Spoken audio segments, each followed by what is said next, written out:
Selamat hari Minggu, selamat beribadah. Kita akan mempersiapkan hati kita untuk beribadah di tempat dan di gereja masing-masing. Jangan sampai Anda tidak beribadah dimanapun Anda beribadah dan berjemaat di gereja di mana saudara beribadah. Kita bersyukur Tuhan adalah damai yang sempurna, damai yang sejati untuk kita semua. Sebelum mendengarkan sebagian renungan singkat, dan saya akan berdoa buat saudara sekalian, kita akan dengarkan sebuah pujian penggalan pendek yang saya akan nyanyikan. Matius 11 ayat ke-28. Marilah kepada aku, semua yang letih lesu dan berbeban berat, aku akan memberikan kelegaan kepadamu. Siapkan hatimu untuk beribadah. Kalau ku cari damai, hanya ku dapat dalam Yesus. Kalau ku cari ketenangan, hanya ku temui di dalam Yesus. Tak satu pun dapat menghiburku, tak seorang pun dapat menolongku. Hanya Yesus jawaban hidupku.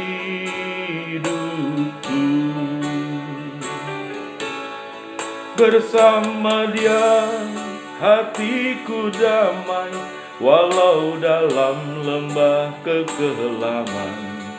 Bersama Dia hatiku tenang, walau hidup penuh tantangan. Tak satu pun dapat menghiburku, tak seorang pun dapat menolongku. Hanya Yesus jawaban hidupku. Saudara yang kekasih dalam nama Tuhan Yesus, berbicara tentang damai sejahtera adalah yang kita mimpikan selama ini. Kita ingin hidup dalam ketenangan, damai, tidak diliputi kekhawatiran, kegelisahan, ketidakpastian seperti yang terjadi saat ini. Saudara, tatkala kita merenungkan bersama-sama, sebetulnya kegelisahan, kesusahan, kesulitan itu sumbernya dari mana? Apakah betul semata-mata kesusahan?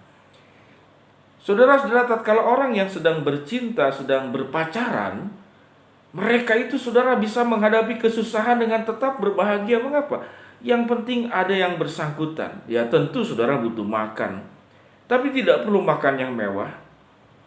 Ya tentu butuh main, tapi tidak perlu main yang sangat luar biasa. Pada saat zaman-zaman dulu saudara, orang berpacaran di kampung dekat-dekat sawah, kelihatan mereka berbahagia, ya. Bahkan tidak perlu berkendaraan mewah, jalan kaki saja pagi-pagi saudara, ya di tengah rimbunan pohon, itu sudah sangat indah. Ada sebuah pertanyaan, mengapa saudara terjadi keindahan di sana? Karena ada penerimaan. Mereka berdua saling menerima, mereka berdua saling mencintai, ya, dan mereka berdua berjanji dalam cinta yang sedang menggebu-gebu itu akan menerima mereka. Dimiliki secara begitu luar biasa. Saudara-saudara yang kekasih dalam nama Tuhan Yesus, Yesus menerima kita itu secara penuh tanpa syarat. Marilah kepadaku semua yang letih lesu dan berbeban berat, aku akan memberikan kelegaan kepadamu. Saudara-saudara, kehidupan yang melelahkan sebetulnya adalah yaitu penerimaan yang bersyarat. Tatkala kita diterima bersyarat, saudara, hidup itu melelahkan. Karena mengapa? Karena kita harus terus berjuang untuk memenuhi syarat sehingga kita diterima oleh yang bersangkutan. Saudara akan diterima di tempat kerja, saudara pada usia tertentu saudara akan dipensiun. Saudara akan dihargai, saudara akan dicintai, ya, karena penampilan, karena kecantikan. Ya, sesuatu pekerjaan yang membutuhkan kecantikan, membutuhkan penampilan. Tatkala kecantikan penampilannya saudara berkurang, syaratnya tidak terpenuhi, saudara akan digeser. Saudara akan disingkirkan. Hidup ini saudara penuh dengan syarat. Demikian juga sebagai seorang hamba Tuhan, saudara-saudara. Ya, saudara, banyak hamba Tuhan tuh diundang kemana-mana. Nah, tatkala saya diundang pelayanan, saudara-saudara, itu tentu mereka melewat rapat dengan syarat. Apakah memenuhi syarat Bapak Pendeta Wendy ini? Oh, kalau untuk di sekolah minggu cocok ya, atau di umum juga cocok, atau di remaja juga cocok. Mereka memilih. Mereka tidak mungkin memilih kualitas yang jauh lebih rendah. Jadi di dalam dunia pelayanan pun, saudara-saudara, itu memilih. Gereja tatkala mau cari hamba Tuhan juga dipilih, tidak sembarangan. Saudara yang kekasih dalam nama Tuhan Yesus, kehidupan yang menyusahkan sebetulnya menurut saya itu bukan kemiskinan. Kehidupan yang menyusahkan, saudara-saudara, itu bukan karena kita tidak punya rumah. Kehidupan yang menyusahkan, saudara-saudara, bukan karena kita tidak punya pendidikan yang tinggi. Kehidupan yang menyusahkan bukan karena, saudara-saudara, kita tidak punya paras yang cantik. Tetapi kehidupan yang menyusahkan, saudara-saudara, yaitu tatkala saudara itu diterima dengan syarat. Itu akan sangat menyusahkan. Saudara, hari ini adalah Hari Ibu Internasional, 10 Mei, minggu kedua dari bulan Mei. Saudara, kisah tentang bagaimana penerimaan ibu yang bersyarat dan penerimaan anak yang bersyarat itu terjadi di mana-mana. Semoga saudara yang melihat tayangan ini itu tidak terjadi dalam rumah tangga saudara. Pada masa dulu, saudara, di Jepang itu banyak orang tua yang sudah tidak bisa apa-apa. Ini kisah nyata atau sebuah cerita, namun itu yang saya dapat, saudara-saudara, dari berbagai sumber. Seorang ibu yang sudah tua, saudara, akan digendong oleh anaknya, dibawa ke dalam hutan.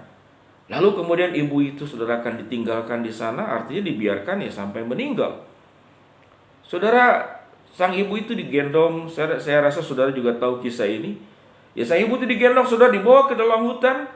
Setelah dibawa hutan, kemudian ditinggalkan ibu itu. Dia pikir anaknya mungkin bagaimana caranya membujuk ibu, tinggal sebentar di sini ya.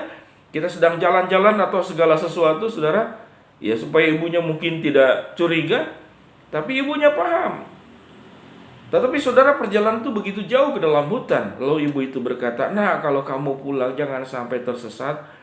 Sepanjang jalan, ibu sudah mematahkan ranting-ranting. Saya tidak tahu bagaimana proses mematahkannya. Sehingga kalau engkau keluar dari hutan ini, ikutinlah ranting-ranting yang sudah ibu patahkan, agar engkau bisa kembali sampai ke rumah tanpa tersesat. Saudara, gambaran ibu sehingga begitu dipuja tentang kasih ibu itu yang begitu luar biasa kepada hidup setiap orang percaya. Saudara-saudara, saya menuliskan, saudara, sebuah lagu tentang ibu ya. Terima kasih untuk cinta papa mama. Ini dinyanyikan juga oleh anak saya waktu mereka kecil ya. Saat tangan kecilku mulai terbuka dan mata ini memandang dunia, ku rasakan belayan kasih tiada batasnya, diiringi tawa penuh cinta. Refrennya, terima kasih untuk cinta, terima kasih untuk keluarga yang indah, ku temukan kasih Tuhan dalam papa mama, dan seterusnya. Saudara-saudara, apa yang terindah dalam hidup ini? Saudara, kalau saya boleh memilih, adalah penerimaan yang tanpa syarat. Saudara, usia saya, saudara, 56 mau 57. Satu hari juga akan menjadi tua. Satu hari tidak akan menarik, satu hari tidak akan punya berpenghasilan, satu hari tidak bisa menggerakkan apapun. Namun Tuhan menerima kita dengan penerimaan yang tanpa syarat. Dia mengasihi kita, Dia mencintai kita. Dan di dalam hubungan satu dengan yang lain di antara keluarga, sewaktu penerimaan yang tanpa syarat itu kita jalankan, saudara-saudara, itu sudah tidak ada lagi yang namanya kesusahan, kekhawatiran. Mengapa? Karena engkau dijamin dalam keadaan apapun, engkau tidak pernah ditinggalkan. Susah senang akan bersama. Dan itu janji Tuhan kepada kita. Dan biarlah ini menjadi sebuah janji di antara kita sebagai anak-anak Tuhan, untuk saling menolong, untuk tidak melakukan penerimaan yang penuh dengan syarat. Di dalam kondisi tertentu dipersilahkan. Namun di dalam kondisi sedang kesulitan ini, saudara-saudara, kita membutuhkan sebuah penerimaan yang tanpa syarat. Dan Yesus berkata, sejahtera itu, ya, kelembutan, kelegaan itu ada padaku. Marilah kepadaku semua yang letih lesu dan berbeban berat, aku akan memberi kelegaan kepadamu. Saudara, mari kita belajar untuk bagaimana memiliki hati dengan penerimaan yang tanpa syarat, sebagaimana Kristus menerima kita. Izinkan saya berdoa. Bapa yang di dalam surga, berkati kami semua agar kami sungguh mendapatkan damai sukacita di dalam Kristus. Engkau adalah Allah, Tuhan yang menerima kami tanpa syarat. Kehidupan kami yang menjadi begitu susah, saudara-saudara, bukan karena masalah bencana pandemik, namun salah satu yang utama adalah di sekeliling kami dikelilingi oleh kehidupan yang penuh dengan penerimaan yang bersyarat. Terima kasih Bapa buat kasih-Mu yang luar biasa. Berkati seluruh ibadah yang terselenggara ya Tuhan, di berbagai tempat di gereja kami masing-masing. Tuhan yang mengurapi, kami mau menyembah, kami mau beribadah kepada Engkau. Dalam nama Tuhan Yesus kami berdoa. Amin. Selamat hari Minggu, Tuhan berkati.